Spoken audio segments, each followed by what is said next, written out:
So am I audible to you?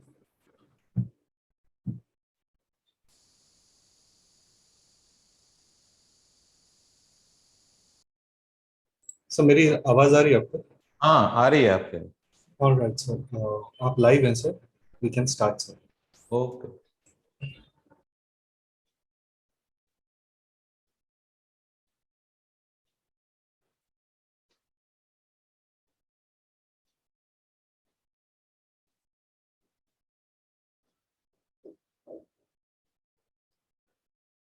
Parvez Alam, अपना mic open करें।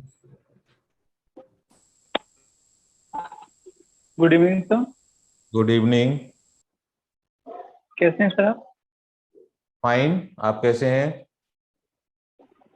Sir आशीर्वाद है आपकी, ठीक है सर। यस। सर मेरी सिर्फ दो क्वेश्चन है सर। हाँ पूछे बेटा। सर टीसू हम लोग डिटेल नहीं पढ़ पाए हैं, तो आप क्या बाद में पढ़ाएंगे इससे? क्या टिश्यू? टीसू बायोलॉजी में टीसू जो है उसको हम लोग डिटेल नहीं पढ़ पाए हैं, तो क्या आप पढ़ाएंगे बाद में से? नहीं, उसका डिटेल नहीं पढ़ना है आपको। What's your good name? Sir Parvez Alam. हाँ परवेज, उसका डिटेल आपको नहीं पढ़ना है। आपको ओके। सेल के बाद डायरेक्टली ऑर्गन पढ़ना है। ऑर्गन में भी सेंस ऑर्गन्स जो हमने आपको बताए थे, आई एंड ईयर, और उसके बाद फिर ऑर्गन सिस्टम। ठीक है। Sir theory of evolution? नहीं, थ्योरी ऑफ इवोल्यूशन भी नहीं पढ़ना। यूपीएससी में ये क्वेश्चन नहीं पूछे जाते बेटा। ओके सर, मुझे पता है। हाँ ओके सर। राइट बेटा। सर थोड़ा सा सेंटर में आ जाइए सर, एंड थोड़ी सी चेयर ऊपर देखिए।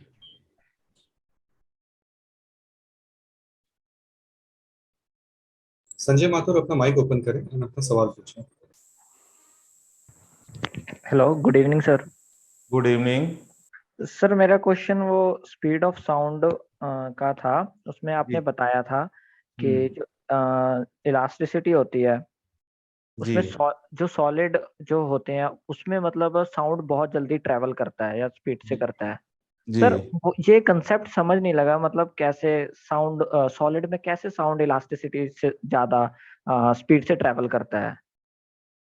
देखिए, मैंने आपको बताया था हाँ जी। Speed of sound depends upon 4 factors of the medium. Yes medium sir. Is required to travel the sound waves, yes sir. और these 4 factors are elasticity, temperature, humidity and density. Elasticity को मैंने डिफाइन किया था, property to regain its shape and size is the elasticity of that matter. जैसे जैसे हम gas से, liquid से सॉलिड मीडियम की ओर बढ़ते जाएंगे, वैसे वैसे इलास्टिसिटी बढ़ती चली जाती है, और जिस मीडियम की इलास्टिसिटी ज्यादा होगी उसमें साउंड की स्पीड ज्यादा होती है। जैसे कभी आपने अगर ध्यान दिया हो तो जो रेलवे ट्रैक होता है ये स्टील के बने हुए होते हैं, और इस पर अगर आप कान लगा करके सुने तो ट्रेन अगर 4 किलोमीटर दूर भी है तब भी उसकी साउंड आपको सुनाई दे जाएगी। Yes sir. Due to the elasticity. Sound आपको ट्रेन की एयर से भी आ रही है, और हाँ एक साउंड आपसे आपको आ रही है रेलवे ट्रैक से होती है। तो रेलवे ट्रैक चूंकि सॉलिड मीडियम का बना हुआ है और उसकी इलास्टिसिटी ज्यादा है, इसलिए वहां से हाई स्पीड से आएगी और वो आप तक जल्दी पहुंचेगी। एयर से आने वाली देर से पहुंचेगी, हो सकता है आप तक पहुंचे भी नहीं क्योंकि बहुत ज्यादा दूर से आ रही है वो। ठीक है सर। ठीक है सर हाँ जी सर, एक मतलब एक क्वेश्चन और था छोटा सा, यह जो हमारा जी। एटमॉस्फेयर होता है उसे हम क्या कहते हैं, मीडियम मान सकते हैं, मानते हैं कि किसको? एटमॉस्फेयर किसको? Atmosphere atmosphere sir. Yes yes, atmosphere is a medium. भाई हम और आप जब बात करते हैं आपस में तो बीच में एटमॉस्फेयर तो ही होता है ना। हाँ आप जी। किसी दूसरे की बात को आप डायरेक्टली सुन लेते हो विदाउट एनी डिवाइस, तो हाँ वो जी। आप कैसे सुन रहे हो? बीच में मीडियम है, और यस ये सर। मीडियम अगर नहीं होगा तो आपको साउंड सुनाई नहीं देगी। जैसे पूछ लेते हैं कि मून पर एक एक्सप्लोजन हुआ है, तो आपको साउंड कितनी देर बाद सुनाई देगी? अगर साउंड की स्पीड 332 मीटर पर सेकंड है तो मून पर तो एटमॉस्फेयर है ही नहीं, यस और सर। एटमॉस्फेयर नहीं है इट मींस मीडियम नहीं है, मीडियम नहीं है तो आपको साउंड सुनाई ही नहीं देगी। Okay sir. तो medium is required to travel the sound waves. Okay sir, thank without you. Medium sound waves can not travel. Okay sir, thank you sir. It's right. Next. Abhishek Sharma, mic open करें। Good evening sir. Good evening. Sir मेरा एक doubt था, आपने Yes. Inorganic fertilisers के बारे में बात करी थी कि वो opted by chemical process in laboratories होते हैं। जी देन जी। सर कहीं ना कहीं ऐसा देखा, मैं एक केस के बारे में केस स्टडी पढ़ रहा था, मालवा रीजन जो है वो पंजाब का सर, इसमें हम्म। आया था यूरेनियम का जो कंटेंट था वो बहुत ज्यादा पाया गया था, जिससे कैंसर बहुत सारे हो रहे थे। तो सर जब मैं इसके बारे में पढ़ रहा था सर, हमें एग्रीकल्चर रेवोल्यूशन में भी इन्होंने बहुत मदद करी है सारों ने। यूरिया हो गया, जो खास करके सर जो इंडियन गवर्नमेंट है वो काफी सब्सिडी भी दी जाती है यूरिया पे। तो सर इसके पीछे मैं देख रहा था कि अगर ये ना भी हो तो सर हम लोग इतने ज्यादा पॉपुलेशन को सपोर्ट कैसे कर पाएंगे सर? बिकॉज नेचुरल ऑर्गेनिक तो सर अभी बहुत ही कम है, मतलब उतना ज्यादा हम लोग एग्रीकल्चर में नहीं यूज कर पा रहे हैं। देखिए यहां पर जब हम बायोटेक्नोलॉजी का एप्लीकेशन एग्रीकल्चर के फील्ड में करते हैं, जिस समय आप बायोटेक्नोलॉजी का टॉपिक पढ़ेंगे तो उसमें हमने आपको बताया है application of biotechnology in the field of agriculture is green biotechnology. और इसमें हमने टॉपिक वाइज लेकर के चले हैं to produce high yielding varieties to solve food crisis. अब उसमें फूड क्राइसिस को कैसे सॉल्व करेंगे? हाई यील्डिंग वैरायटी डेवलप करके। अब हाई यील्डिंग वैरायटी हम कैसे डेवलप करेंगे? Bye the process of hybridization and bye the process of genetic engineering. अब ये जेनेटिक इंजीनियरिंग क्या है, हाइब्रिडाइजेशन क्या है, ये हमने आपको टेक्नोलॉजी में बताया है, एक चीज। और दूसरी चीज देखिए, अगर हम रियल डाटा पे जाएं तो फूड स्कार्सिटी है ही नहीं। जिस समय आप ज्योग्राफी में एग्रीकल्चर से रिलेटेड डाटा पढ़ेंगे तो आपको बताया जाएगा फूड प्रोडक्शन इस साल रिकॉर्ड हुआ, सरप्लस हुआ, हम एक्सपोर्ट भी कर रहे हैं, तो इट मींस हमारी जरूरत से ज्यादा प्रोडक्शन हो रहा है। और जब आप दूसरी तरफ डाटा पढ़ते हैं तो पता चलता है लगभग 30 करोड़ लोग एक वक्त का खाना खा करके सो जाते हैं, उनको दूसरे वक्त का खाना भी नहीं मिल रहा है। तो प्रॉब्लम कहां है? एक तरफ तो हम सरप्लस प्रोडक्शन कर रहे हैं और दूसरी तरफ लोगों को पूरा प्रॉपर खाना भी नहीं मिल रहा है 2 टाइम का। तो प्रॉब्लम कहां से आ गई? प्रॉब्लम आ गई है बीच में, जो मीडिएटर हैं जिन्होंने इसको स्टोर करके रख लिया अपने गोदाम में। सारी प्रॉब्लम वहां से क्रिएट हो गई।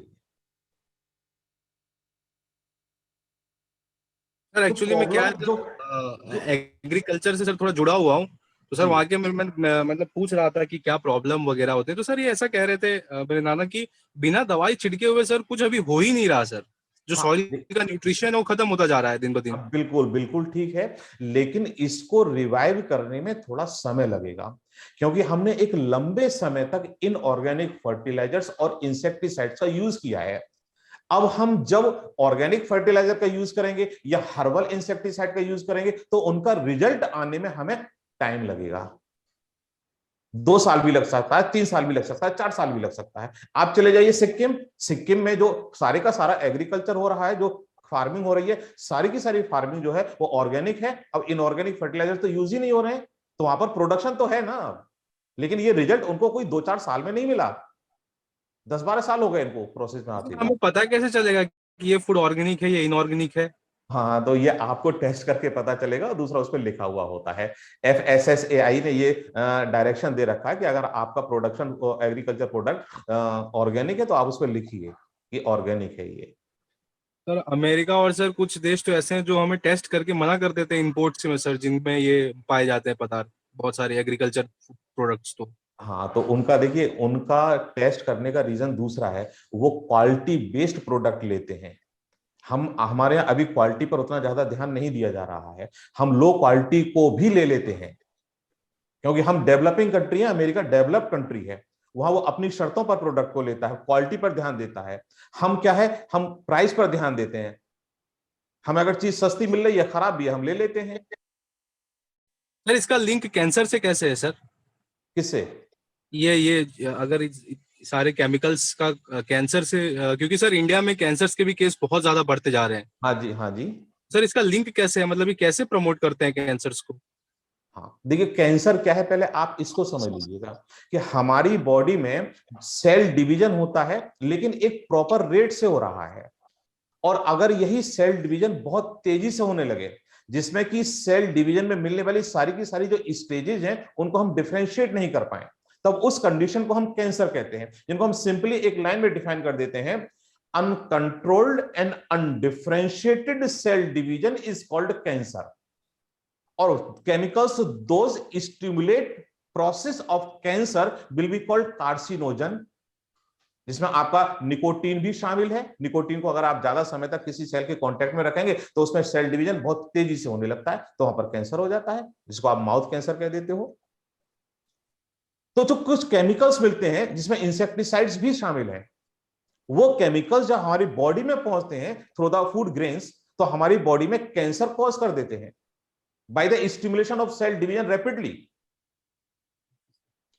और उस जगह पर सेल डिवीजन बहुत तेज हो जाता है, तो वहां पर एक आउटग्रोथ बन जाती है, और वही आउटग्रोथ आपको ट्यूमर कहलाती है।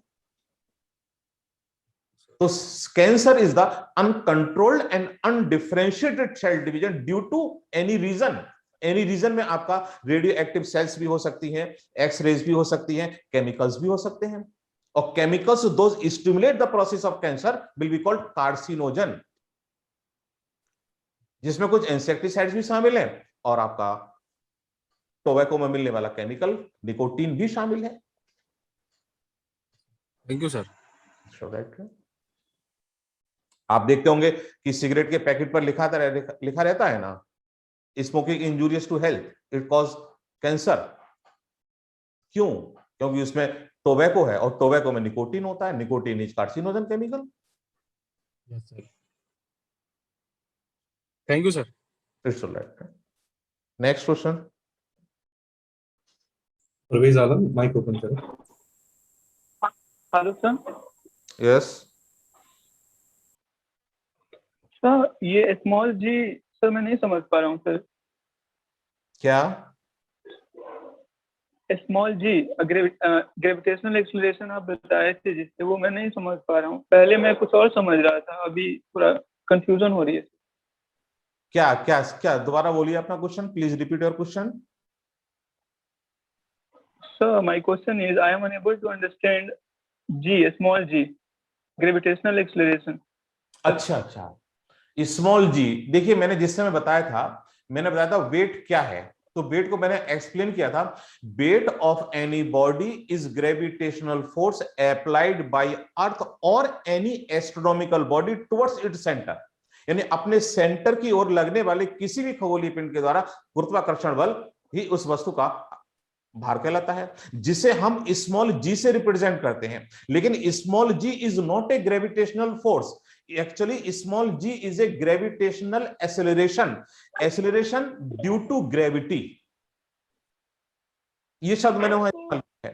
तो small ji is not a gravitational force, small g represents the gravitational acceleration, means acceleration due to gravity. अब एक्सेलरेशन क्या है, ग्रेविटी क्या है? एक्सेलरेशन को हम सिंपली डिफाइन कर देते हैं, change in rate of velocity is acceleration.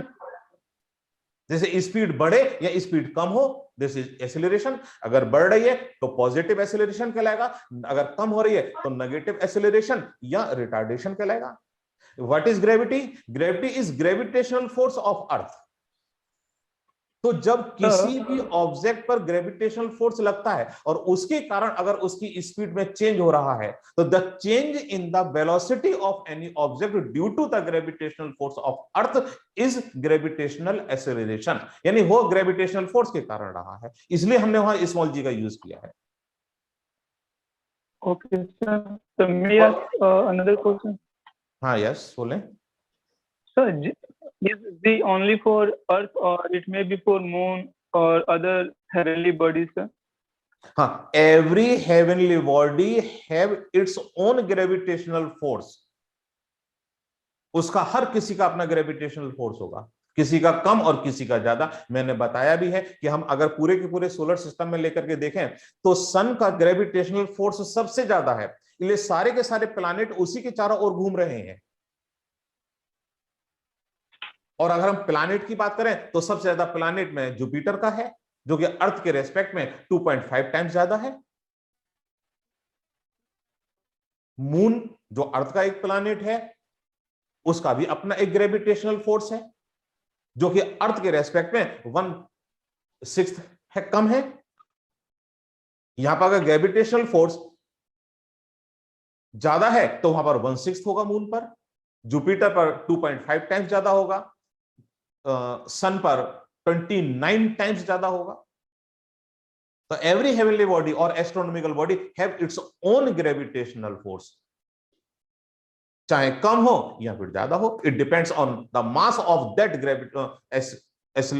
Astronomical body. Clear? Sir I am not clear. The gravitational force of any astronomical body directly depend on its mass. जिसका मास ज्यादा होगा ग्रेविटेशनल फोर्स ज्यादा होगा, जिसका मास कम होगा ग्रेविटेशनल फोर्स कम होगा। सीधा सा कॉन्सेप्ट याद रखिए। Sir, it is right, sir, but I am able to differentiate gravitational force and force of gravity or gravity. Are they same or different, sir? Gravitational force and force of gravitation both are same thing. ठीक, gravitational force, एक minute, हाँ, gravity और gravitational force दोनों different हैं। अब समझ लीजिए इसको। Gravitational force is an attraction force of any astronomical body, but gravity is the gravitational force of only earth. Okay sir. भाई मून का आप ग्रेविटी टर्म यूज नहीं कर सकते। मून का जब अट्रैक्शन फोर्स आप बताएंगे तो ग्रेविटेशनल फोर्स टर्म का यूज करेंगे, लेकिन जब आप अर्थ का अट्रैक्शन फोर्स बताएंगे तो इसके लिए आप ग्रेविटेशनल फोर्स टर्म का भी यूज कर सकते हैं और ग्रेविटी का भी यूज कर सकते हैं। तो gravity is gravitational force of only earth. Okay sir. Sir yes sir, may I ask one more question, sir? पूछें पूछें। सर जब दो हेवनली बॉडीज को लेते हैं तो वहाँ f का वैल्यू gm1 m2/r² होता है। वहाँ r का मतलब उनके बीच का डिस्टेंस होता है, और आपने यहाँ r का मतलब रेडियस ऑफ द अर्थ बताया। ये भी एक कंफ्यूजन हो रही है। नहीं नहीं, देखिए वो, हाँ, आप दो हेवनली बॉडी के बीच में मिलने वाले अट्रैक्शन फोर्स की बात कर रहे हैं, और वो जो लिया जाता है वो दोनों हेवनली बॉडी के सेंटर से लेकर के सेंटर तक के बीच की दूरी को ले रहे हैं आप। ठीक है, वहां पर जब आप रेडियस कम करेंगे तो वहां पर ग्रेविटेशनल फोर्स कम हो रहा है दोनों हेवनली बॉडी के बीच में, लेकिन हम यहां पर एक हेवनली बॉडी ले रहे हैं और एक कोई दूसरी ऑब्जेक्ट ले रहे हैं। तो यहां हम उस हेवनली बॉडी का ग्रेविटेशनल फोर्स ले रहे हैं जिसके द्वारा ग्रेविटेशनल फोर्स डेवलप हो रहा है। वो आप न्यूटन लॉ की बात आप कर रहे हो। Yes sir, I am talking. हाँ, Newton law of gravitation force. ठीक है, उसकी तो हमने यहाँ बात ही नहीं करी है। ठीक है, तो हम तो केवल सिंपली ग्रेविटेशनल फोर्स डिफाइन किए हैं आपको। वहीं से कंफ्यूजन शुरू हो रही थी सर, इसलिए मैं इसको क्लियर करना चाह रहा हूँ। हाँ, वो ठीक है, कंफ्यूजन हो जाएगा आपको, वो चीज हमने लेके ही नहीं चले हैं उसको। अब बताइए, और भी कोई confusion? Yes sir, last question sir. हाँ बताएं। ऐसे जब हमारे एटमॉस्फेयर में ह्यूमिडिटी बढ़ती है तो ऐसा लगता है कि डेंसिटी बढ़ रहा है, लेकिन जस्ट अपोजिट हो जाता है सर। क्या? रिपीट योर क्वेश्चन, आवाज क्लियर नहीं आ रही है आपकी। सर जब हमारे एटमॉस्फेयर में ह्यूमिडिटी बढ़ती है तो ऐसा प्रतीत होता है कि सर डेंसिटी बढ़ना चाहिए, बट जस्ट अपोजिट हो जाता है कि डेंसिटी घट गई। और उसमें सर मैं रिपीट कर देता हूँ, 1 मिनट रुक जाइए, आपका आवाज कटते हुए। सर वो पूछ रहे हैं कि कभी कभी जब ह्यूमिडिटी ज्यादा हो जाती है तो ऐसा फील होता है कि आजू बाजू की जो एयर है वो ज्यादा डेंस है, लेकिन एग्जैक्टली उल्टा कैसे होता है? राइट परवेज, यही क्वेश्चन है? Yes sir, yes you are right. Humid air is less dense than dry air. Humid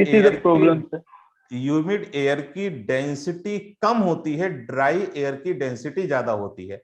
ये मैंने आपको बताया होगा ना। yes, अब इसमें कंफ्यूजन आपको ये हो रहा है कि ह्यूमिड एयर की डेंसिटी कम कैसे है, यही ना? yes, sir. आइए मैं आपको समझा देता हूं।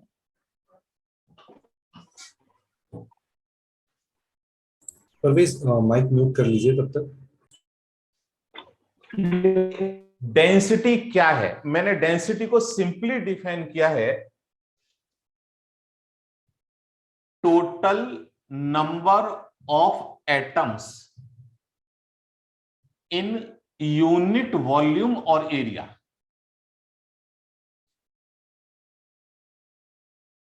Is density.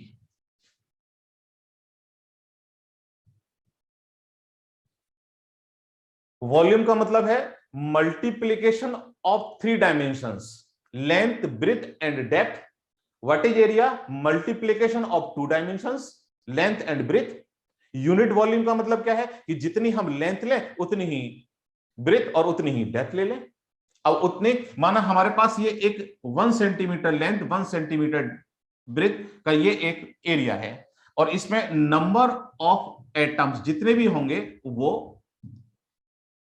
डेंसिटी कहलाएगी। तो number of atoms in unit volume और एरिया इज डेंसिटी। अब ह्यूमिडिटी को हमने क्या डिफाइन किया है? Amount of water vapours in atmosphere is humidity. अब ये वाटर वेपर्स कहां जाकर के डिपॉजिट होंगे, इसी को समझने की जरूरत है वहां, कि ये यहां पर मीडियम पार्टिकल्स हैं जो पॉल्यूशन से आते हैं, जिनको हम पॉल्यूटेंट पार्टिकल्स भी कह देते हैं। ये एक हमारे पास पॉल्यूटेंट पार्टिकल है, और किसी भी ह्यूमिडिटी को डिपॉजिट होने के लिए एक सेंटर यानी न्यूक्लियस का होना जरूरी है। तो यहां पर ये जो पॉल्यूटेंट पार्टिकल है ये यहां न्यूक्लियस की तरह काम करता है, और इसी न्यूक्लियस के चारों ओर ये वेपर्स जमा हो जाती है। This is humidity. अब इसी को आप ठाक यहां ले आइए आप।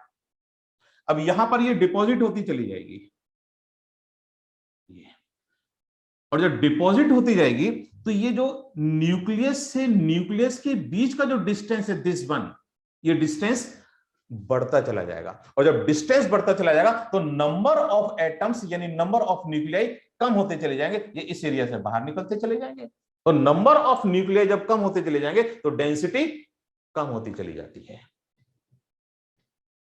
इसको आप एक एग्जांपल से समझ लीजिए कि एक बहुत मोटा व्यक्ति है और वो एक बेंच पर बैठा हुआ है। मानो उस बेंच पर नॉर्मल जो वेट वाले व्यक्ति हैं वो 3 बैठ सकते हैं, लेकिन जो हैवी वेट वाले हैं बहुत ज्यादा मोटे, तो वो कितने बैठेंगे? बहुत हुआ 2 बैठ जाएंगे, या मुश्किल से 2 भी ना बैठ पाए, 1 ही बैठ पाए। लेकिन छोटे छोटे जो बच्चे हैं उस बेंच पर 4-5 बैठ जाएंगे। तो जब किसी न्यूक्लियस के चारों ओर ह्यूमिडिटी डिपॉजिट हो जाती है, वही वाटर वेपर्स डिपॉजिट हो जाते हैं, तो वही डिपॉजिटेड वाटर वेपर्स की ह्यूमिडिटी कहलाएंगे। अब ये डिपॉजिट कहां हो रहे हैं? ये डिपॉजिट हो रहे हैं ये यहां न्यूक्लियस के चारों ओर, यहां। तो जब डिपॉजिट ज्यादा होते चले जाएंगे तो न्यूक्लियस से न्यूक्लियस के बीच का जो डिस्टेंस है ये कम होता चला जाएगा, और ये फिर ये बाहर निकलते चले जाएंगे। बाहर निकलते जाएंगे, नंबर ऑफ न्यूक्लियाई कम होते चले जाएंगे, डेंसिटी कम हो जाएगी, ह्यूमिडिटी बढ़ेगी। क्लियर हुआ? हेलो, परवेज माइक ओपन करें। yes sir, yes sir. Okay, thank you sir, thank you very much sir. It's alright. So Para has a question. Para Taipodia. Sir, उनका सवाल है कि how weight increases due to increase in height. नहीं, question गलत है, उल्टा बोल गए।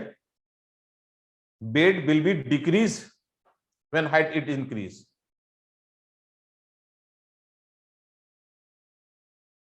हेलो, पैरा, अगर आपको कुछ बोलना है तो चैट में लिख सकते हैं, और you can raise your hand. In the meantime और भी कोई बच्चे हैं जिनको सवाल है, काइंडली रेज योर हैंड। आपको मोर पे क्लिक करना है, रिएक्शंस में जाना है एंड रेज हैंड पे क्लिक करना है।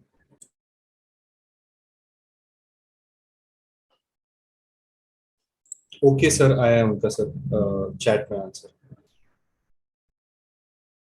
हाइट बढ़ने पर वेट कम होता है, ग्रेविटेशनल फोर्स कम होगा, वेट कम होगा। Any other questions? Anisha Kumari, Abhishek, Fazal Imam, Gaurav, Hitesh Balia, Kunal Mehte. So Saif has a question. Saif, अपना mic open करें.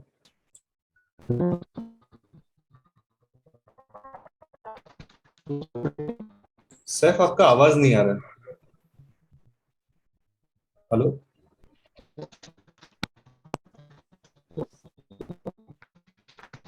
विदाउट हेडफोन्स ट्राई कर लीजिए एक बार, या चैट में लिख दीजिए। Abhishek Sharma, kindly ask your question. मेरा ये क्वेश्चन नहीं, मतलब एक सर डाउट जैसा है सर। यूपीएससी अब बहुत ज्यादा एप्लीकेशन बेस्ड फोकस कर रहे हैं, तो सर जो भी चीज हम पढ़ रहे हैं सर साइंस रिलेटेड, उसको कैसे एप्लीकेशन बेस्ड बनाए सर, जैसे जो हम टैकल क्वेश्चंस कर सकें आराम से। डेली लाइफ के क्वेश्चन आपसे पूछे जा रहे हैं और कुछ नहीं पूछा जा रहा, कि आप उन चीजों को इग्नोर मत कीजिए जो आप डेली लाइफ में यूज कर रहे हैं, है ना। वही उसने एक लाइन लिख रखी है कि डेली लाइफ से रिलेटेड एंड रूटीन से रिलेटेड क्वेश्चन आपसे पूछे जाएंगे, आप उसे इग्नोर मत कीजिए। बड़े बेसिक टाइप के क्वेश्चन पूछे जाते हैं साइंस में, जैसे प्रेशर कुकर का क्वेश्चन इस बार पूछा गया। हम यूज करते हैं प्रेशर कुकर को, लेकिन प्रेशर कुकर किस प्रिंसिपल पर काम कर रहा है ये हमें पता ही नहीं है। तो you must know what is the principal that on which pressure cooker works. तो प्रेशर कुकर ये एटमॉस्फेयर प्रेशर पर काम ही नहीं कर रहा है, वो वेपर प्रेशर पर काम कर रहा है। और वेपर प्रेशर में जब वेपर के ऊपर प्रेशर ज्यादा होगा तो वो नीचे की ओर हो जाएगी, प्रेशर कम होगा, वेट कम होगा तो ऊपर की ओर आ जाएगी, इसलिए उसका सीटी की बात की है उसने।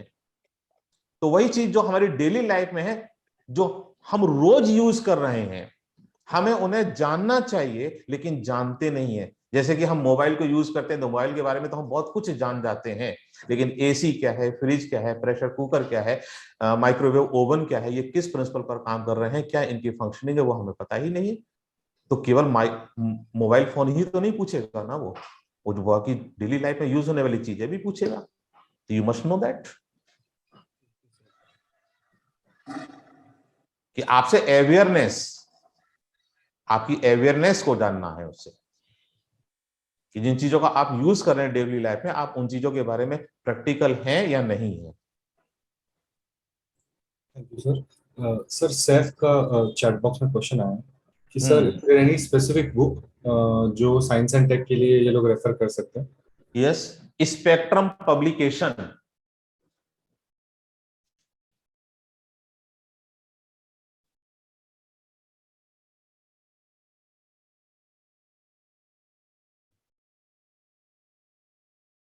साइंस एंड टेक्नोलॉजी नाम से ही मिलती है मार्केट में।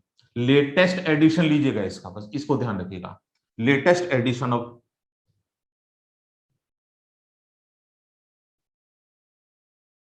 Spectrum publication.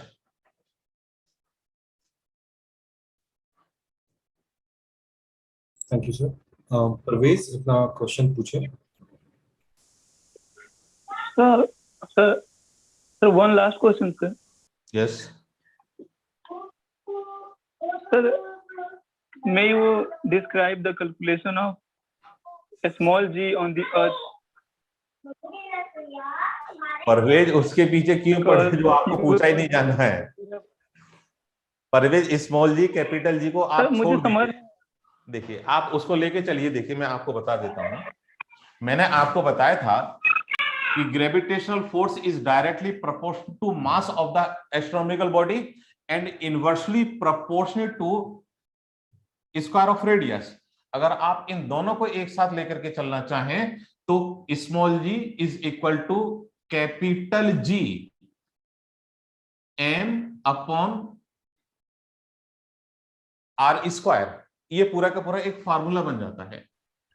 ये आपका ग्रेविटेशनल फोर्स है, ग्रेविटेशनल एक्सेलरेशन, ये आपका मास है, ये रेडियस है,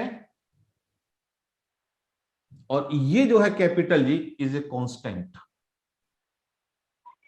इसकी एक अपनी एक वैल्यू है, और ये कैलकुलेशन आपसे नहीं पूछी जाएंगी बेटा, है ना।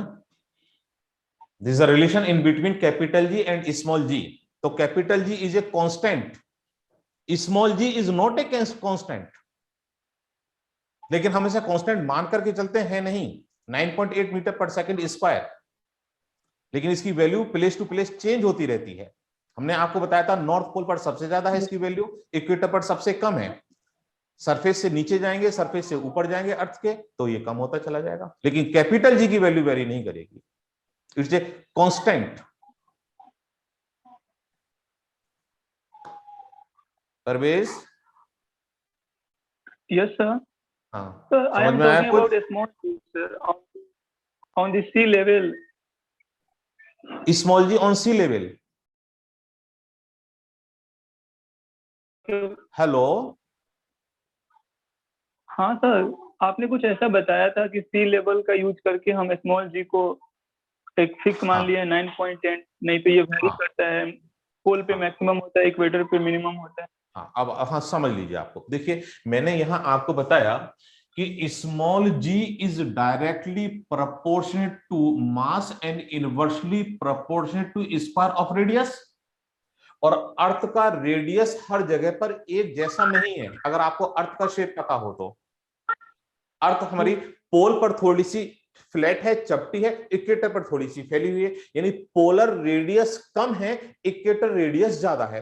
तो जहां रेडियस कम होगा वहां पर जी की वैल्यू ज्यादा होगी, और जहां रेडियस ज्यादा होगा वहां पर जी की वैल्यू कम होगी, यानी कुछ इस तरह से। This is the shape of earth, this is the centre of earth, this is north pole, this is south pole, ये है पोलर रेडियस और ये है इक्वेटर रेडियस। तो equator radius is more than that of polar radius.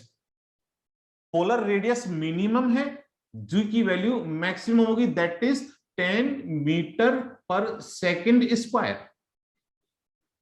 Equator radius maximum है, यहां पर जी की वैल्यू मिनिमम होगी 9.6 मीटर पर सेकंड स्क्वायर। लेकिन हम जो जी की वैल्यू को लेकर के चलते हैं that is 9.8 metre per second square, जो इन दोनों का ना तो एवरेज वैल्यू है और ना ही मीन वैल्यू है। ये प्रूव्ड वैल्यू है, निकाली गई है कहां पर? तो हमने आपको बताया था ये सी सरफेस पर निकाली गई है।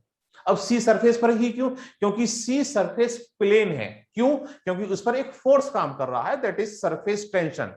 अब व्हाट इज सरफेस टेंशन? तो surface tension is a force that tends to minimise the increased surface area of any free surface of liquid.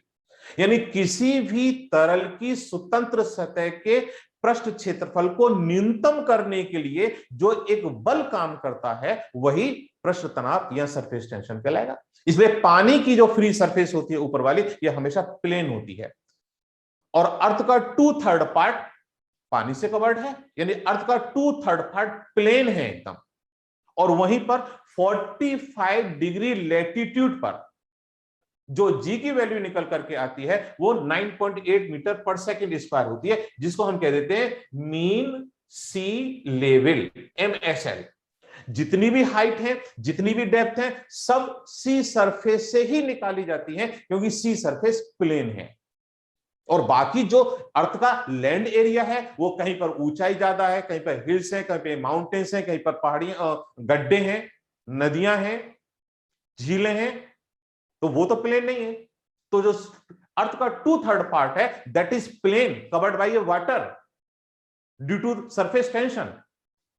तो वहां पर हमने लेक निकाली जी की वैल्यू, और वो निकल कर आई 9.8 मीटर पर सेकंड स्क्वायर, जो पूरे अर्थ पर एक जैसी नहीं है। ध्यान से सुनिएगा आप, value of G is 9.8 metre per second square, that is not uniformly at earth surface, it varies place to place, but इसे हम एक जैसा मान लेते हैं कैलकुलेशन के लिए, लेकिन एक जैसा है नहीं। इसीलिए कहा है ना, weight of any body is variable quantity, it varies place to place. जगह जगह पर बदलता है किसी भी वस्तु का वेट। अगर आप पोल पर चले जाएंगे तो बढ़ेगा, इक्वेटर पे आ जाएंगे तो कम हो जाएगा। समझे? तो जितनी भी हाइट है, जितनी भी डेप्थ है, सब सी सरफेस से ही निकाली जाती है। क्यों? क्योंकि सी सरफेस प्लेन है। Okay okay, thank you sir, thank you very much. आप कभी देखें रेलवे स्टेशन पर जहां सिटी का नाम लिखा हुआ होता है, वहीं पर नीचे रेड कलर से लिखा हुआ होता है height from mean sea level. Aeroplane में एक एपरेटस लगा होता है altimeter, that measures the height of plane. कहां से? From mean sea level. Thank you sir. Abhishek Sharma, अपना माइक ओपन करो। ओपन। सर एक मिनट, अभिषेक एक ही मिनट से। Okay okay sir. बाकी भी बच्चे जो सवाल पूछना चाहते हैं, who might be travelling, office से घर जा रहे हैं तो अलग बात है, एटलीस्ट चैट बॉक्स में लिखिए, I will ask questions on your behalf. आप चैट बॉक्स में लिख सकते हैं, और जो लोग घर पे हैं जो अपनी आवाज में पूछ सकते हैं, कोई भी क्वेश्चंस हो प्लीज जरूर पूछें। ठीक है, या अभिषेक गो अहेड। सर आपने वो रडार के बारे में बात करी थी लास्ट लेक्चर में, तो उसमें आपने स्टील्थ टेक्नोलॉजी के बारे में बताया, जो उसको ऑब्जर्व कर लेता है, वो बैक आने नहीं देता। तो जो फॉर्मेशन ऑफ द इमेज है वो बनती ही नहीं है। तो सर इसको भी टैकल करने के लिए हाल ही में एक न्यूज थी कि ओवर द हॉरिजन रडार भी बनाया गया है। हाँ। तो सर ये कैसे मतलब काम करेगा? मुझे समझ, मैंने इसके बारे में पढ़ना चाहा सर, समझ में नहीं आ रहा था मुझे ओवर द हॉरिजन रडार कैसे काम। हाँ, वो टेक्नोलॉजी में आपको हमने समझाया है थोड़ा सा, है ना? अच्छा, वो मतलब कवर है सर लेक्चर्स में? हाँ हाँ, कवर है। ठीक है, थैंक यू सर। हाँ sure। और बताएं। सर रेवती का एक क्वेश्चन आया, सॉरी रेवंत का एक क्वेश्चन आया, how cell division takes place in higher plants without presence of centriole. देखिए, प्लांट सेल में सेंट्रियोल होता ही नहीं है, चाहे हायर प्लांट्स हो चाहे लोअर प्लांट्स हो। और जिस समय प्लांट सेल मैच्योर हो जाती है तो उस समय एक स्ट्रक्चर बनता है, that is called astral raise.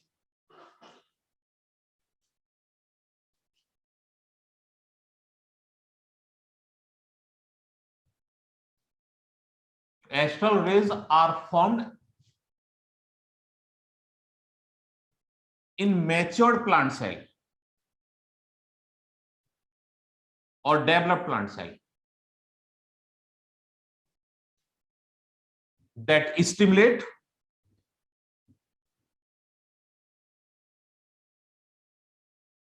cell division.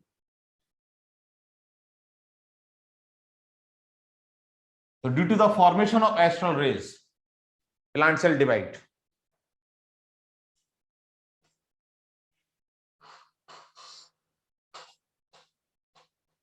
Clear? Hello?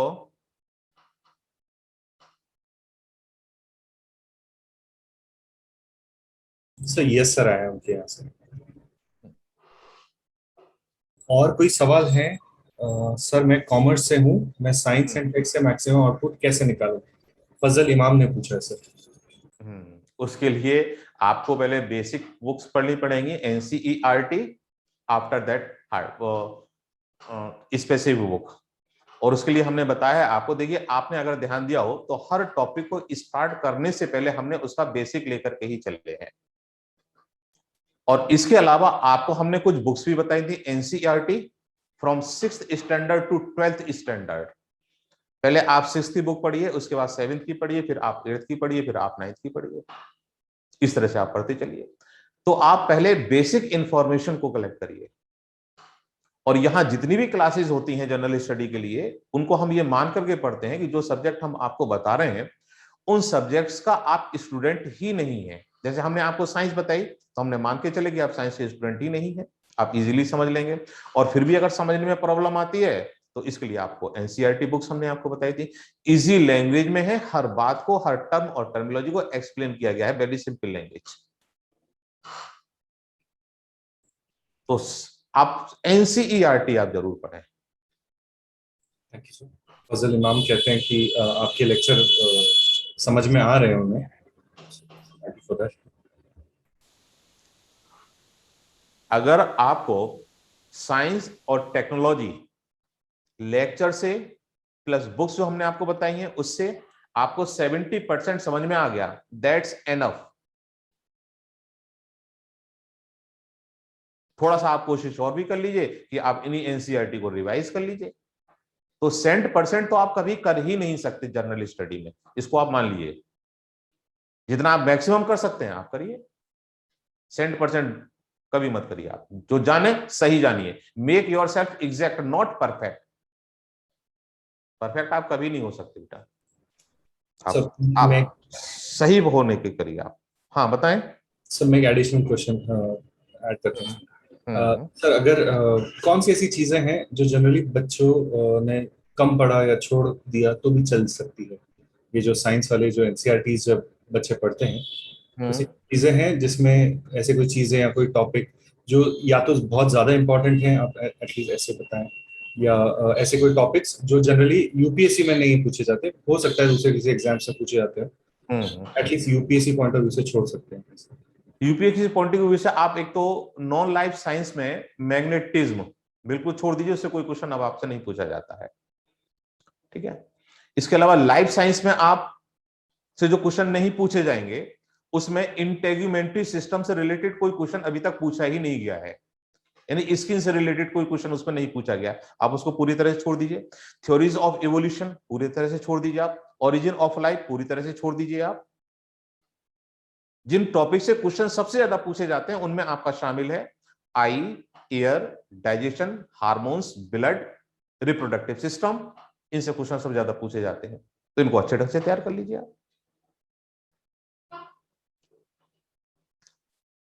अब सेल से क्वेश्चन भी पूछे जाते हैं, 19 में क्वेश्चन पूछा गया है, इससे पहले भी क्वेश्चन पूछा गया है, स्टेम सेल से भी पूछा जाता है, मेंस में भी पूछा जाता है, स्टेम सेल थेरेपी पूछी जाती है, इसका एप्लीकेशन पूछा जाता है, सिग्निफिकेंस इन इंडिया इसको पूछा जाता है। तो ये को आप तो बहुत डिटेल में पढ़ के चलना है, इस सेल को भी समझ लीजिए, स्टेम सेल को भी समझ लीजिए आप। जो टॉपिक्स आपको छोड़ के चलने हैं एनसीईआरटी में, न्यूमेरिकल्स बिल्कुल भी नहीं पढ़ने हैं आपको, चाहे फिजिक्स के हो चाहे केमिस्ट्री के हो। इक्वेशन आपको बिल्कुल भी नहीं पढ़नी है, केमिस्ट्री की इक्वेशन बिल्कुल भी नहीं पढ़नी है आपको, फार्मूला आपको बिल्कुल भी नहीं पढ़ने हैं, आपको थ्योरी पढ़नी है, प्रिंसिपल पढ़ने हैं, उनका डेली लाइफ में एप्लीकेशन पढ़ना है, दैट्स एनफ। क्लियर? यस। मैंने माइक्स ओपन किए हैं, कोई बच्चे ऐसे हैं जो डायरेक्टली सवाल नहीं पूछ पा रहे हैं या रेज हैंड नहीं कर पा रहे, आप डायरेक्टली अनम्यूट कर सकते हैं और अपना सवाल पूछ लीजिए। हेलो सर, हार्मोन्स याद करने में बड़ी प्रॉब्लम हो रही है। कोई प्रॉब्लम नहीं होगी बेटा, है ना, आप बार बार रिवाइज करो और कुछ नहीं है, है ना, आपने पहली बार पढ़े हैं इसलिए थोड़े नाम थोड़ा लंबे लग रहे होंगे, और कुछ नहीं है। देखिए, मुश्किल और आसान का कोई कॉन्सेप्ट नहीं होता, केवल इतना ही कॉन्सेप्ट होता है, जिसको आप जानते हैं वो मुश्किल आसान, और जिसको नहीं जानते हैं वो मुश्किल। तो आप उसको जानेंगे कैसे? आप रिवाइज कर लीजिए आप 4-6 बार, बिल्कुल आसान हो जाएगा। मोबाइल आप यूज करते हैं, आप देखिए कभी जब लेकर के आए थे तो मोबाइल के बारे में कुछ नहीं जानते थे, और आज बहुत कुछ जानते हैं इसके बारे में, है ना। तो प्रैक्टिस, उसके बिना कुछ पॉसिबल नहीं है। और याददाश्त बढ़ाने के लिए कोई दवाई नहीं आती, इसको भी ध्यान में रखिएगा, केवल प्रैक्टिस ही आपकी ये मेमोरी को बढ़ाएगी और कुछ नहीं करेगी, है ना। Thank you sir. Next Sandeep, अपना माइक ओपन करें संदीप। हेलो। आप लोग एक मिनट है संदीप, आप लोग अपना माइक डायरेक्टली अनम्यूट कर सकते हैं सर, अपना नाम बताइएगा and raise your and ask your questions. Hello, नमस्ते सर, मैं संदीप बोल रहा हूँ। हाँ जी सर, आपने आज की क्लास में बताया था कि सिल्वर जो सबसे गुड कंडक्टर है इलेक्ट्रिसिटी के लिए, बेस्ट कंडक्टर। हाँ, बेस्ट कंडक्टर। तो जो अपने पीसी कंप्यूटर वगैरह हैं उनमें अभी रिसेंटली जो ओलंपिक हुआ था जापान में, तो उन्होंने रिसाइकिल किए थे ऐसे मेटल, गोल्ड मेडल और ये ब्रॉन्ज एंड सिल्वर। तो ये कंप्यूटर और इनमें भाई ये सिल्वर क्यों नहीं यूज करते ज्यादा फिर? जितने भी मैंने प्रोसेसर्स वगैरह देखे हैं उनमें जो एक्सपेंसिव हैं उनमें गोल्ड मिलता है। तो ये क्या डिफरेंस है इनमें? देखिए, मैं आपकी जानकारी के लिए बता दूं कि मोबाइल फोन में जो प्रिंटेड सर्किट बोर्ड होता है, इसको हम पीसीबी कहते हैं, उसमें जो सोल्डरिंग होती है वो सिल्वर की ही सोल्डरिंग होती है। ठीक है, यानी आपका मोबाइल बेकार होने के बाद भी, आपका लैपटॉप बेकार होने के बाद भी, यानी यूजलेस होने के बाद भी वो कीमती है। तो जो सोल्डरिंग वायर आता है वो सिल्वर होता है? हाँ, नहीं, सोल्डरिंग वायर जो हम जनरली यूज करते हैं दैट इज एन एलॉय, वो अलग है, वो सिल्वर नहीं है, वो एक एलॉय है लेड और टिन का, समझे। और जो हम मोबाइल और लैपटॉप में जो हम लोग यूज करते हैं सोल्डरिंग के लिए वो सिल्वर होता है, और जो महंगे मोबाइल या लैपटॉप होते हैं उनमें गोल्ड यूज कर लेते हैं। अच्छा। और एक सर कहीं मैंने देखा था बहुत पहले की बात है कि भाई गोल्ड का वायर है चाहे कितना भी लंबा हो तो एक पॉइंट से जितनी एनर्जी दोगे जो एंड पॉइंट होगा वहां पे भी सेम ही आएगी, सही है क्या? नहीं नहीं, ऐसा नहीं है, उसमें लॉस तो होता है ना, रेजिस्टेंस तो गोल्ड में भी होता है, और रेजिस्टेंस अगर है तो एनर्जी का लॉस डेफिनेटली होगा। अब गोल्ड का वायर अच्छा बनाया जाता है, यानी उसमें डक्टिलिटी की जो प्रॉपर्टी होती है ये सबसे ज्यादा होती है। Gold is highly ductile metallic element. जो स्पेस स्टेशन और ये जो इनमें यूज करते हैं वो, हाँ जी, हाँ जी, highly ductile and highly malleable. Silver and gold both are highly malleable and highly ductile metallic element. Satellite में गोल्ड की बनी हुई पूरी की पूरी एक शीट लगाई जाती है वहां पर, अगर आपने देखा हो। हाँ, थैंक यू सर। सर उज़मा का एक सवाल है। हाँ जी, तो वो बोल रही है कि क्या आप थोड़ा सा एक्सप्लेन कर सकते हैं क्या फॉस्फोरेसेंस एंड टिंडॉल इफेक्ट? हाँ हाँ, टिंडॉल। उज़मा आप पहले डाउट सेशन में भी थे आप ना? चलिए,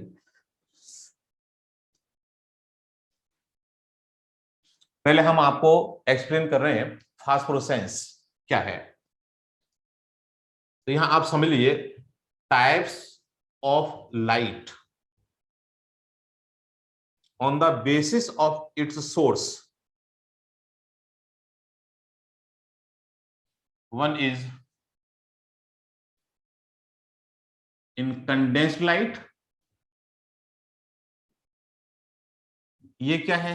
when light emits from non living source, जब ये नॉन लिविंग सोर्स से इमिट होती है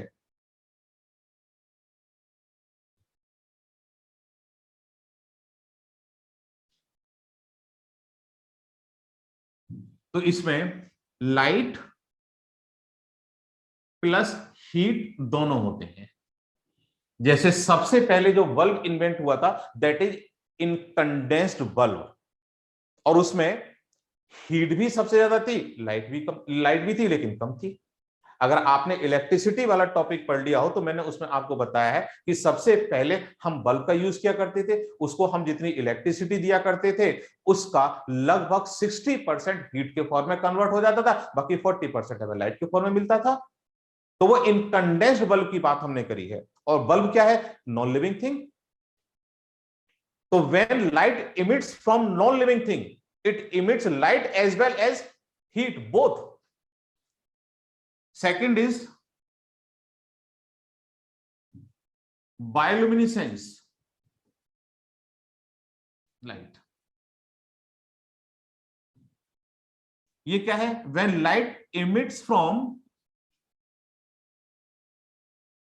living source, जब लिविंग सोर्स से इमिट होती है तो इसमें केवल लाइट होती है, ओनली लाइट, नो हीट। जैसे ग्लोबॉर्म, जुगनू, आप ढेर सारे जुगनू को हथेली पे रख लीजिए, आप उनसे लाइट इमिट होगी लेकिन आपकी हथेली में गर्मी नहीं लगेगी आपको। तो जो उससे लाइट इमिट हो रही है दैट इज बायोल्यूमिनेसेंस लाइट। तो बायोल्यूमिनेसेंस लाइट क्या है? Light when emits from living source, have only light, not heat. Third is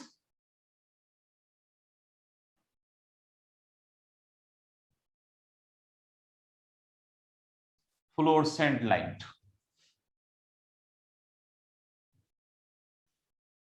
अब ये क्या है कि कुछ केमिकल्स ऐसे होते हैं, अब ध्यान से सुनिएगा, कुछ केमिकल्स ऐसे होते हैं जिन पर जिस लाइट डाली जाती है तो वो इस लाइट को एब्जॉर्ब करके फिर लाइट को इमिट करते हैं।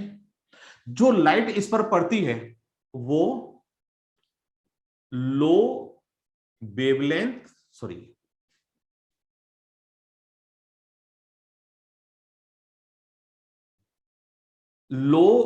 वेवलेंथ हाई फ्रीक्वेंसी की लाइट होती है।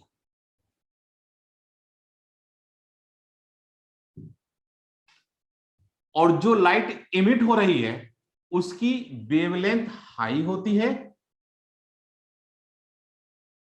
फ्रीक्वेंसी लो होती है। अब ध्यान दीजिएगा आप इस पे,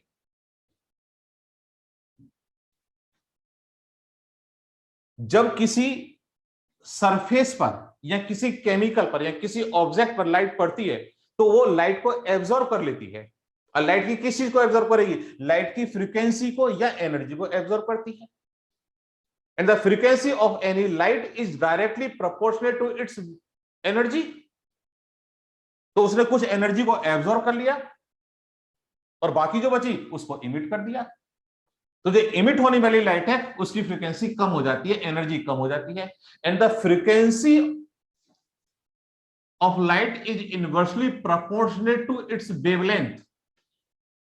फ्रीक्वेंसी कम हो जाएगी तो वेवलेंथ ज्यादा हो जाएगी, और जब वेवलेंथ ज्यादा हो जाएगी तो स्कैटरिंग कम होगी। अगर आपने लाइट को पढ़ रखा है तो लाइट में मैंने एक फिनोमेना बताया था, स्कैटरिंग। तो स्कैटरिंग ऑफ लाइट क्या है? Bending of light rays after collision of atmospheric particle is scattering that is inversely proportional to wavelength of light. यानी जिस लाइट की वेवलेंथ मैक्सिमम होगी उसकी स्कैटरिंग मिनिमम होगी, और स्कैटरिंग मिनिमम होगी तो वो हमें मैक्सिमम डिस्टेंस से दिखाई दे जाएगा। इसलिए हम डेंजर सिग्नल में हमेशा रेड कलर का ही यूज करते हैं। तो कभी आपने ध्यान दिया हो कि रात के समय जब आप गाड़ी ड्राइव कर रहे हैं तो आप देखा होगा कि रोड पर ट्रैफिक सिग्नल्स लिखे हुए होते हैं कि आप राइट को टर्न कीजिए, लेफ्ट को टर्न कीजिए, कि ये सेंटर आने वाला है, ये इतने डिस्टेंस पर ये सिटी आने वाला है।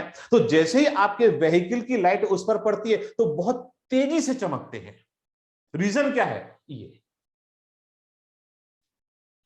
क्योंकि उसके पेंट में कुछ केमिकल्स मिलाए जाते हैं, जैसे zinc, barium silicate, magnesium tungstate, ये केमिकल्स उसमें मिलाए जाते हैं जो आपके व्हीकल से निकलने वाली लाइट को एब्जॉर्ब करके और कंपैरेटिवली हाई वेवलेंथ की लाइट इमिट करते हैं। तो जब हाई वेवलेंथ की लाइट इमिट करेंगे तो आपको वो डिस्टेंस से ही दिखाई दे जाएगा, दूर से दिखाई दे जाएगा आपको।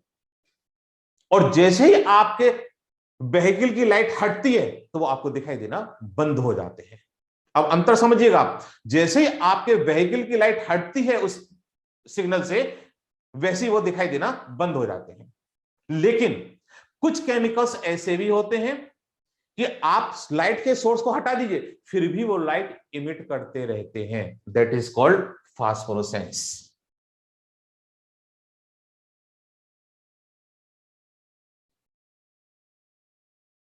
जैसे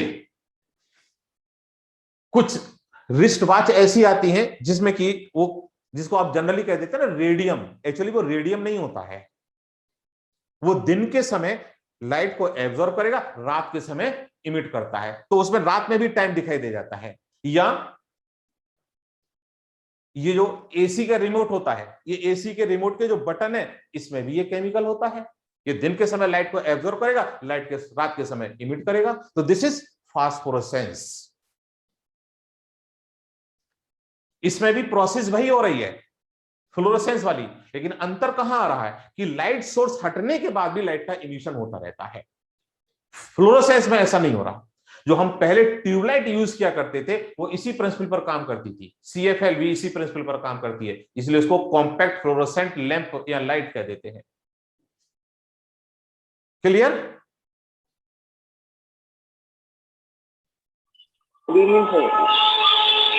hello. Second is Tyndall effect. Nishant, जब हम थोड़ा एक्सप्लेनेशन बाकी है, थोड़ी देर रुकिएगा, और आपसे पहले श्रुति का सवाल होगा। टिंडल इफेक्ट क्या है कि जब हम एक कोलाइडल सॉल्यूशन बनाते हैं और इसको जब हम किसी पॉट में रख देते हैं और इस पॉट पर जब हम लाइट डालते हैं, this is the source of light,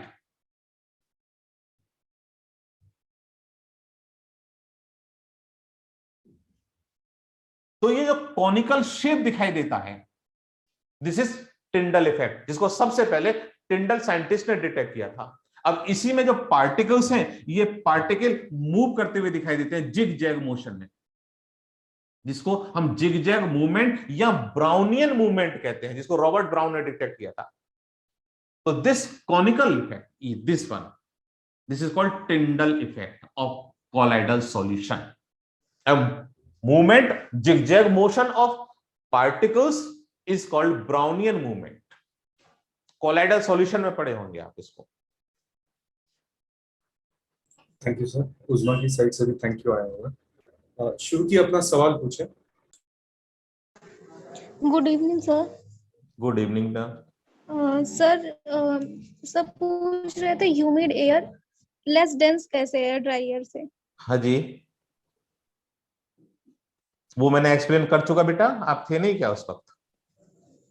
थे सर, लेकिन समझ नहीं आया कैसे ह्यूमिड एयर लेस डेंस है। सर इतना ही था सर, आपने इतना बताया कि ह्यूमिड एयर लेस डेंस है ड्राई एयर से। नहीं, मैंने अभी एक्सप्लेन किया है बेटा इसको, आप अभी नहीं थे,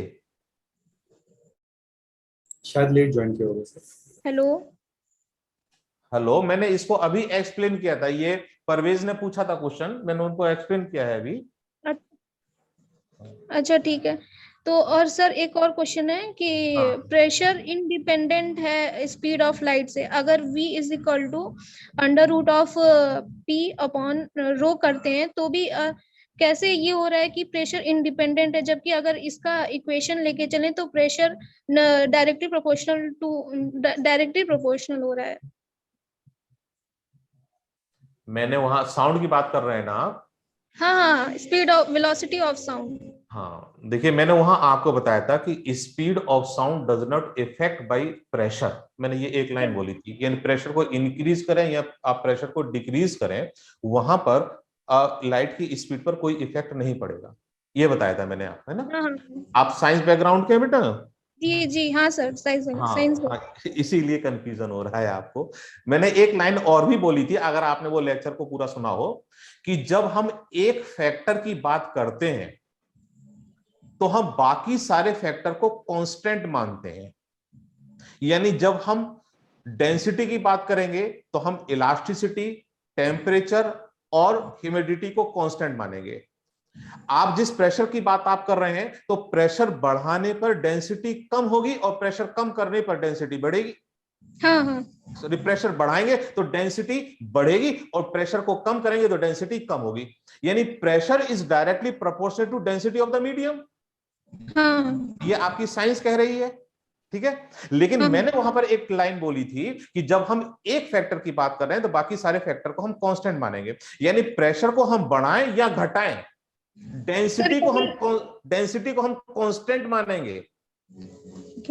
सर जो पर क्यूबिक वॉल्यूम है उसको कांस्टेंट कर देते हैं, डेंसिटी की कांस्टेंट और नंबर ऑफ मोल्स ये सारे कुछ कांस्टेंट कर दे रहे हैं, तो उसके तब जो है इंडिपेंडेंट हो जाएगी स्पीड।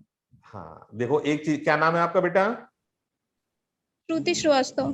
श्रुति, एक चीज ध्यान रखना कि जब आप जनरल स्टडी में साइंस के क्वेश्चन, जब जनरल स्टडी में साइंस एंड टेक्नोलॉजी के क्वेश्चन को जब भी आप अटेम्प्ट करें तो आप कभी भी तब आप अपने आप को कभी भी साइंस स्टूडेंट मानकर के क्वेश्चन को अटेम्प्ट मत कीजिएगा, वरना आप डेफिनेटली गलत हो जाएंगे, इसको ध्यान रखिएगा।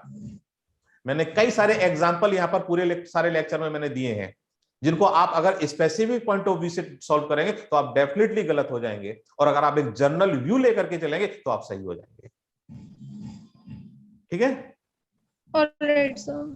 तो आप ये कैलकुलेशन बिल्कुल भी वहां मत लगाइएगा, वहां केवल एक लाइन ध्यान में रखिएगा कि जब हम एक फैक्टर की बात कर रहे हैं तो बाकी सारे फैक्टर कांस्टेंट रहेंगे।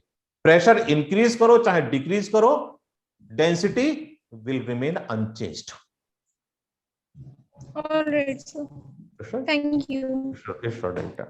Thank you Shruti, thank you sir. निशान जैन अपना सवाल पूछिए। Good evening sir. Good evening sir, कल मैंने टूरिज्म के बारे में पढ़ा था, तो उसमें ब्लॉकचेन टेक्नोलॉजी का यूज बताया उन्होंने कि ब्लॉकचेन टेक्नोलॉजी को आप यूज कर सकते हैं। तो सर ब्लॉकचेन टेक्नोलॉजी में ऐसा है कि डिसेंट्रलाइज फॉर्म में रहता है डेटा, तो सर जो डेटा है वो एक्सेस भी कर सकती है और भी थर्ड पार्टी। तो सर वो डेटा की जो सिक्योरिटी है वो कैसे, मतलब उसमें ये भी लिखा था कि डेटा सिक्योर रहेगा, तो सिक्योरिटी कैसे होगा? ये टेक्नोलॉजी में बताया गया है बेटा, टेक्नोलॉजी मिल जाएगा आपको, लेक्चर सुनेंगे आप तो, ठीक है। Next is Mohammad Nazim Ansari.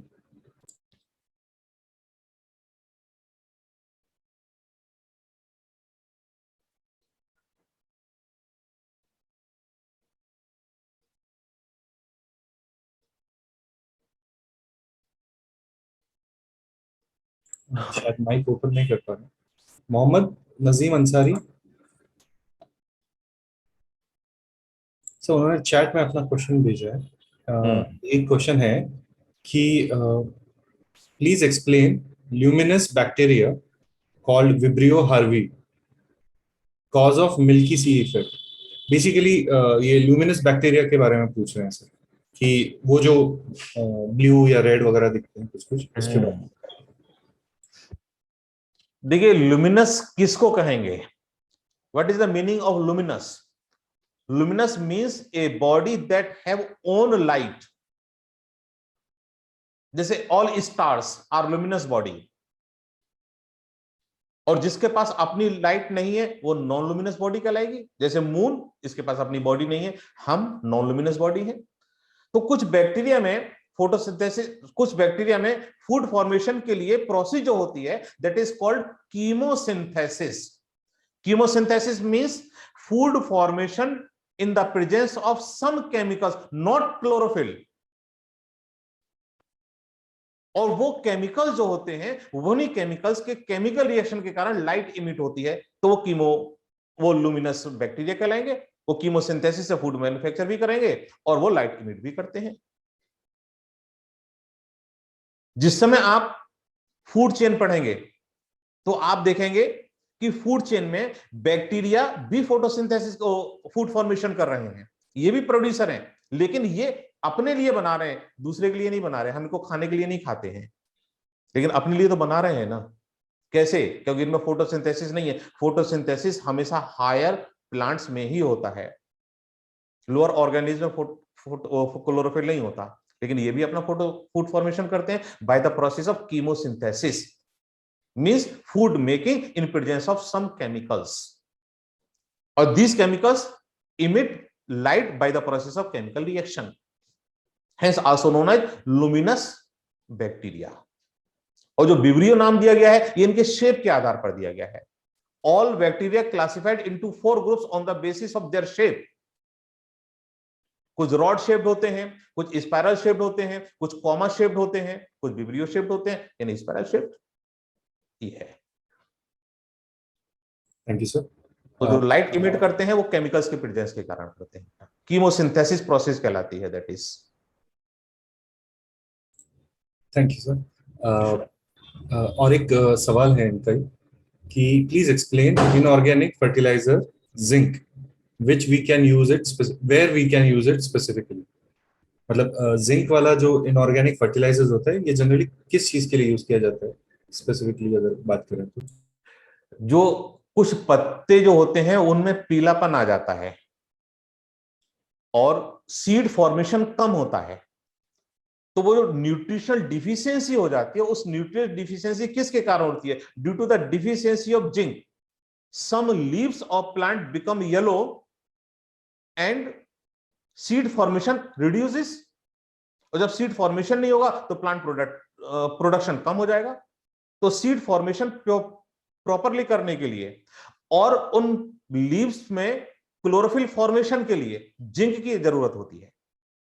तो zinc is essential element for chlorophyll formation and seed formation.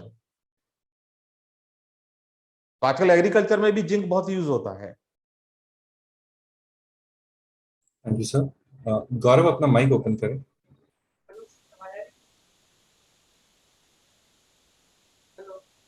Yes, hello Gaurav, आपकी आवाज नहीं आ रही है। हेलो सर, आवाज आ रही है?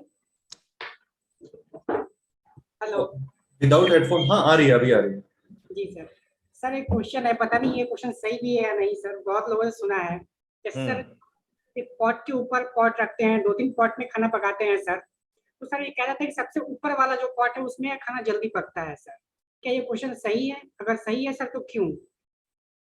क्या समझ में नहीं आया बेटा सर, आपको? इनका शायद क्वेश्चन है कि हांडी के ऊपर जब हांडी रखते हैं, स्पेशली कुछ पर्टिकुलर इसमें खाना बनाने के लिए, तो इनका कहना है कि जो सबसे ऊपर वाली हांडी होती है, जो छोटी वाली होती है, उसमें खाना जल्दी पकता है। क्या ये ऐसा होता है? Right Gaurav? Yes sir. Basically ये बोल रहे हैं कि नीचे एक बड़ी हांडी रखी हुई है, उसके ऊपर एक छोटी हांडी है, उसके ऊपर और छोटी वाली है, तो जो सबसे ऊपर वाली होती है उसमें खाना जनरली जल्दी पकता है। तो ऐसा ही कहीं कहीं ऐसे सिस्टम्स होते हैं, मतलब खाना नहीं, वो तो हीट ट्रांसफर हो रही है, और हीट ट्रांसफर होते होते जब अपर पॉट तक आएगी, ऊपर वाली हांडी तक आएगी, तो वो कम होती चली जाती है, क्योंकि बीच वाले जो मटेरियल है वो हीट को एब्जॉर्ब कर रहे हैं।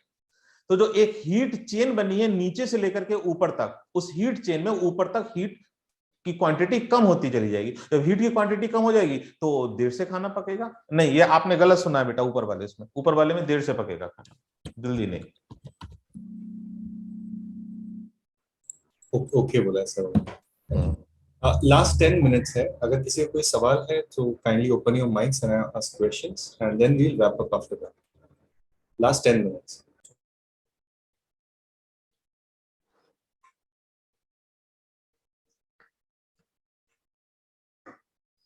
शशांक, साक्षित,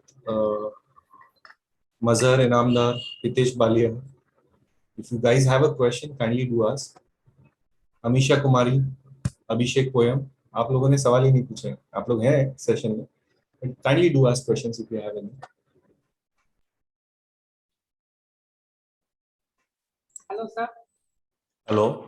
हाँ सर, एक ऐसे ही जनरल सा क्वेश्चन है सर, जैसे कि हम जो पॉलिथीन बैग होता है सर, अगर उसमें भी सर हम अगर पानी को रख के अगर मोमबत्ती से गर्म करते हैं सर, तो पॉलिथीन नहीं जलता है सर। क्या दोबारा करिए, क्वेश्चन पूछिए बेटा। ये कह रहे हैं कि अगर आप एक पॉलिथीन की बैग में पानी भर के रखें और उसके नीचे अगर मोमबत्ती लगाएं, तो वो जनरली जलती नहीं है, प्लास्टिक की बैग।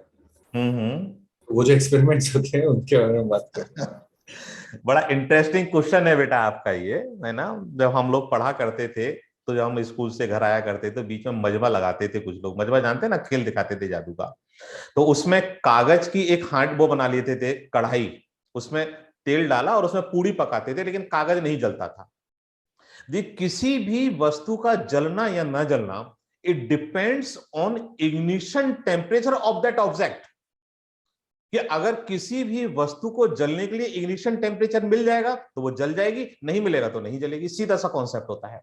और इग्निशन टेम्परेचर क्या है? इग्निशन टेम्परेचर वो टेम्परेचर होता है जिस पर कोई भी ऑब्जेक्ट जलना शुरू होता है। अब जलेगा कब? जब उसको हीट मिल जाएगी उस टेम्परेचर तक। अगर हीट नहीं मिल रही है तो वो नहीं जलेगा। अगर हीट को आप ट्रांसफर करते चले जाइए तो वो फिर नहीं जलेगा। जैसे ये आपने एक पॉलीथीन ले ली और इस पॉलीथीन में आपने पानी भर दिया और नीचे से आपने मोमबत्ती से इसको हीट दी।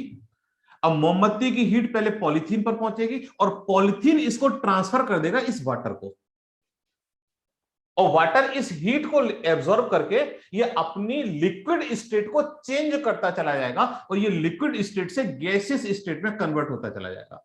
यानी हीट ट्रांसफर होती चली जाएगी, और जब हीट ट्रांसफर होती चली जाएगी तो इस पॉलीथीन को जलने के लिए प्रॉपर हीट या टेम्परेचर नहीं मिलेगा और यह पॉलीथीन नहीं जलेगी।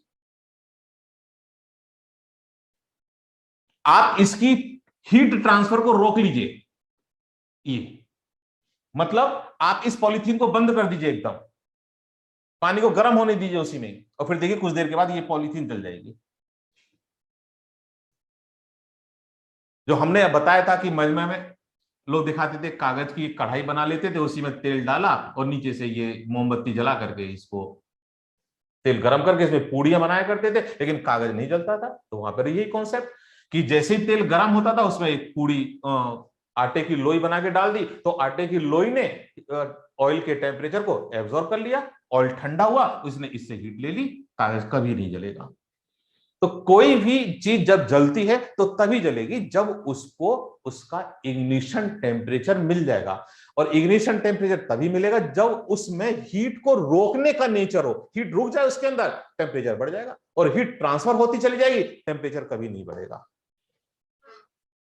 समझ गए? Thank you sir. Yes sir, Gaurav का ओके आया है वहां से। एंड साक्षित ने आपके लिए मैसेज लिखा है सर कि sir the lectures are truly fulfilling in themselves. बाकी मैं साइंस बैकग्राउंड से हूं नहीं, but thanks to Paurya sir I don't have any doubts as of yet. Thank you. Any other question, doubt?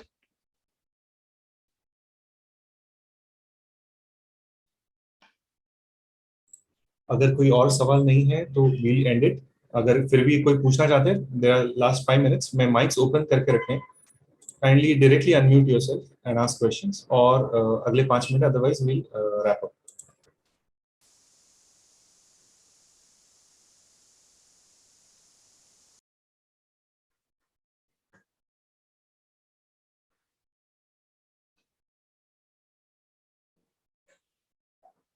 Alright sir, शायद question नहीं है sir, जी, so we'll wrap it up.